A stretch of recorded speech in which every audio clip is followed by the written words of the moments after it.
పశ్చిమ గోదావరి జిల్లా నరసాపురం పట్టణంలో బుల్లెట్ మిస్ఫైర్ ఘటన కలకలం రేపింది. వశిష్ఠ గోదావరి తీరాన ఉన్న వైఎన్ కాలేజీ గ్రౌండ్లోని ఎన్సీసీ ఫైరింగ్ రేంజ్లో క్యాడెట్లు లైవ్ ఫైరింగ్ శిక్షణ చేపట్టారు. కాగా ఈ సమయంలో బుల్లెట్ గురితప్పి సమీపంలో ఉన్న ఒక ఇంటి గ్లాస్ విండోను చీల్చుకొని లోపలికి దూసుకొచ్చింది. ఈ సంఘటనతో ఇంట్లో ఉన్న కుటుంబ సభ్యులు తీవ్ర భయాందోళనకు గురయ్యారు.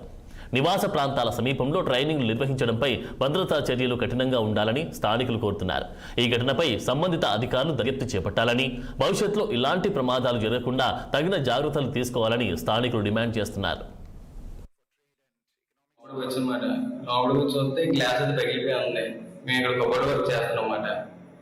ఇంకా చూడగానే ఫైరింగ్ అయిందంట, మిస్ఫైర్ అయ్యి ఇక్కడికి వచ్చింది బుల్లెట్. దాంతో భయపడి లోపల ఉన్నాం మేము.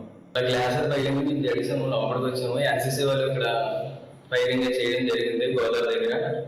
బిల్డింగ్ లో ఉన్నాం కదా, జడుచుకుని ఉన్నాం మేము. లోపల ఉన్నాం, బయటకు రావడానికి అవ్వలేదు. ఇక్కడ ఇలా వర్క్ చేస్తున్నాం అండి గోదావరి దగ్గర.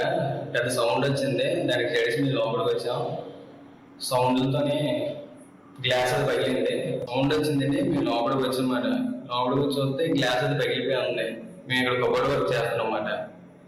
ఇంకా చూడగానే ఇంకా ఫైరింగ్ అయిందంట, మిస్ఫైర్ అయ్యి ఇక్కడికి వచ్చింది బుల్లెట్. దాంతో భయపడి లోపల ఉన్నాం మేము.